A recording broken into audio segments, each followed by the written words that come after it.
আসসালামু আলাইকুম viewer, BD রমণী রান্নাঘরে আজকে আপনাদের জন্য থাকছে গরুর মাংসের কালা ভুনা রেসিপি। যেহেতু আর কয়েকদিন পরেই কোরবানি ঈদ আসছে, সো ঈদ আসার আগেই একবার দেখে নিন এই রেসিপিটি।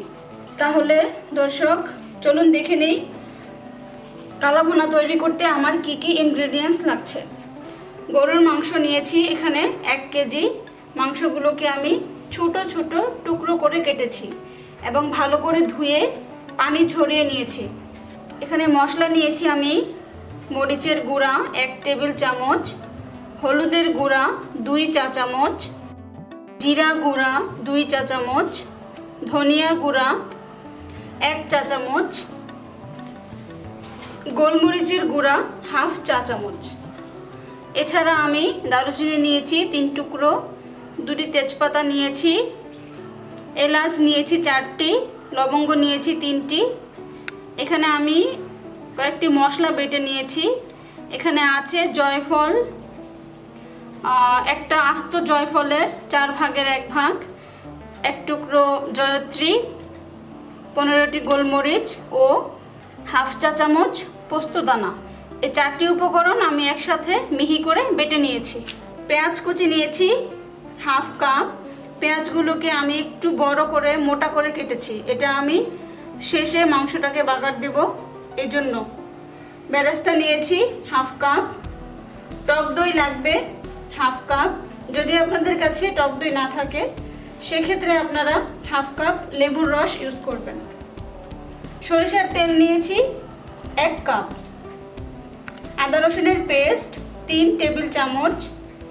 কাঁচামরিচ নিয়েছি 7-8টি, শুকনো মরিচ নিয়েছি 4টি, সয়া সস লাগবে 2 টেবিল চামচ। এখানে আমি বড় রসুন 4-5টি রসুন কুচি করে নিয়েছি।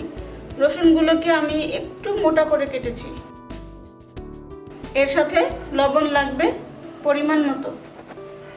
তাহলে দর্শক চলুন এবার পরবর্তী পর্যায়ে যাওয়া যাক। প্রথমে আমি মাংসটাকে ম্যারিনেট করে রাখবো। এই জন্য আমি বড় একটি মিক্সিং বোল নিয়েছি। বলে আমি ধুয়ে নেওয়া মাংসটা নিয়ে নিচ্ছি। এবারে আমি এতে টক দই দিয়ে দিচ্ছি।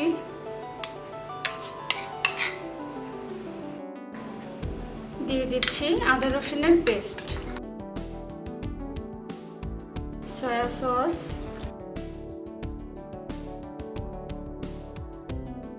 বেরেস্তা,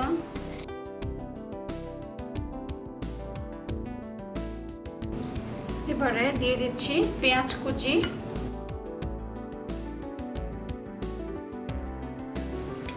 এই পেঁয়াজটাকে আমি চিকন করে কেটেছি। এখন মশলাগুলো দিয়ে দেব একে একে। লবণ দিয়ে দিচ্ছি 1 টেবিল চামচ পরিমাণ।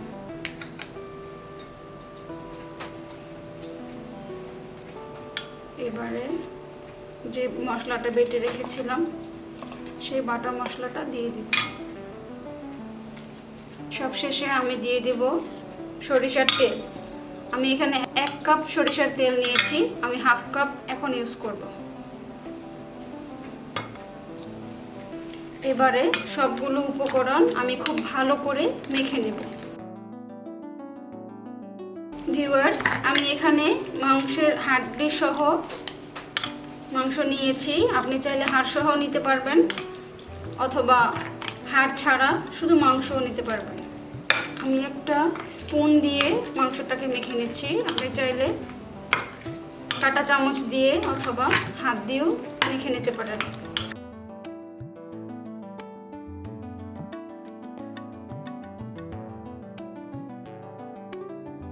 হয়ে গেছে মেখে নেওয়া। এখন আমি এটাকে 1 ঘন্টার জন্য এভাবে রেখে দেব। তাহলে দর্শক ফিরে আসছি 1 ঘন্টা পর। 1 ঘন্টা হয়ে গেছে। এখন আমি চুলায় একটি কড়াই বসিয়ে দিয়েছি। এবারে আমি ম্যারিনেট করে নেওয়া মাংসটা দিয়ে দিচ্ছি।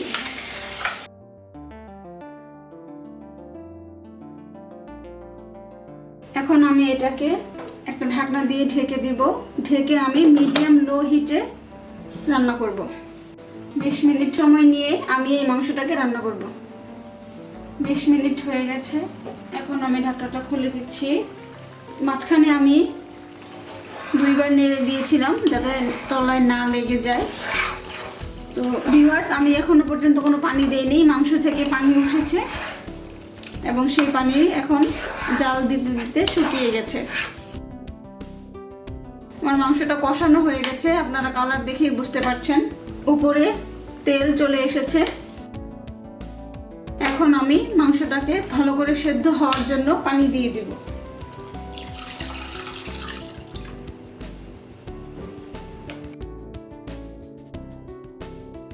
পরিমাণ মতো পানি দিতে হবে। আমি কিছু মশলা বাকি রেখেছিলাম, সেগুলো এখন আমি ধুয়ে তারপর দিয়ে দিচ্ছি।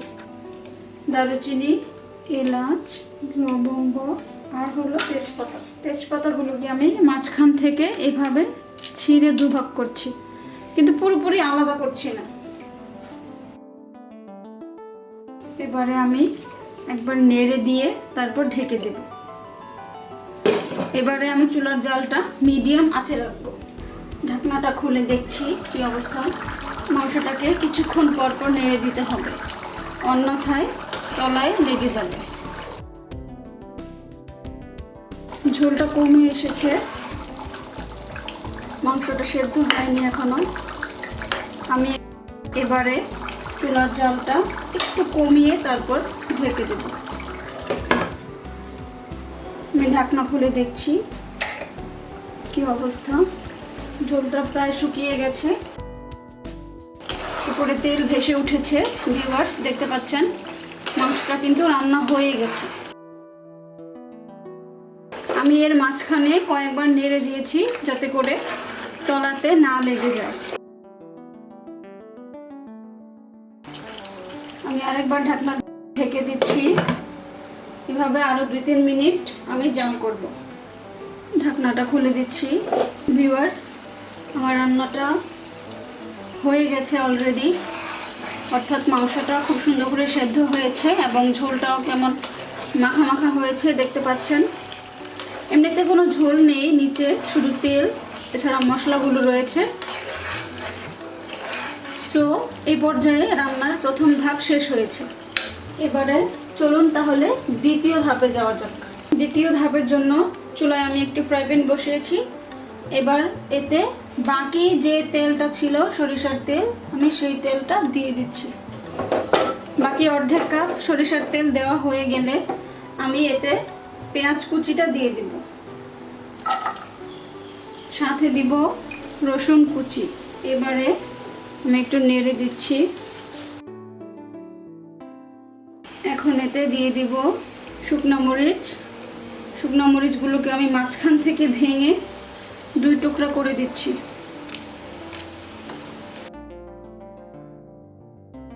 এবারে আমি পেঁয়াজ, রসুন ও মরিচকে বাদামি করে ভেজে নেব।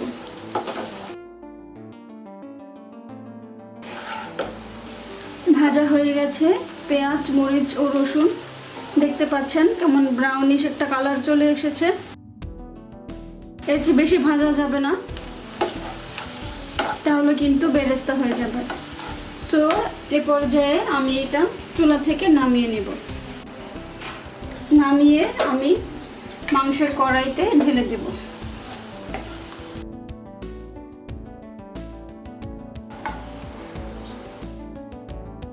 এবার আমি মিশিয়ে দিচ্ছি মাংসটার সাথে। মাংসটাকে আরো ভাজা ভাজা করতে হবে, এজন্য আমি চুলার জালটা মিডিয়াম আঁচে রাখবো ও নাড়তে থাকবো। আমি কাঁচামরিচগুলো এবারে দিয়ে দিচ্ছি। কালো ভুনাটা নর্মালি অনেক ঝাল করে রান্না করা হয়, তো যদি আপনি ঝাল কম খেতে পছন্দ করেন তাহলে মরিচের পরিমাণটা কম দেবেন। অনবরত নাড়তে থাকতে হবে, অন্যথায় কিন্তু মাংসটা নিচে পুরো লেগে যাবে।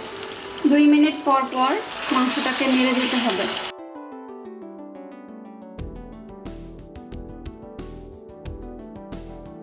ভিউয়ার্স, দেখতে পাচ্ছেন মাংসের কালারটা চেঞ্জ হয়ে এসেছে, কালো কালো একটা কালার চলে এসেছে।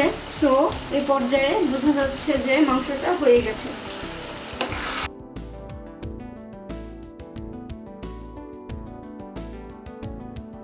এর যে বেশি ভাজা করা যাবে না, তাহলে কিন্তু মাংসগুলো খাওয়া যাবে না, শক্ত হয়ে যাবে। এখন একেবারে ঠিক আছে সব কিছুই। এই পর্যায়ে আমি মাংসটাকে চুলা থেকে নামিয়ে ফেলব। ভিউয়ার্স, তৈরি করে ফেললাম চট্টগ্রামের ঐতিহ্যবাহী গরুর মাংসের কালা ভুনা। দর্শক, আমার এই ভিডিওটি যদি ভালো লেগে থাকে, আই হোপ আমার নেক্সট ভিডিও আপনাদের কাছে ভালো লাগবে। আর নেক্সট ভিডিও পেতে আমার চ্যানেলটিকে সাবস্ক্রাইব করুন। আমার এই ভিডিওটি কেমন লাগলো সেটা আমাকে কমেন্টসে জানান, আর ভিডিওর মধ্যে লাইক এবং শেয়ার করুন বন্ধুদের সাথে। তো আজ এই পর্যন্তই। আর আমার আজকের ভিডিওটি দেখার জন্য সবাইকে ধন্যবাদ।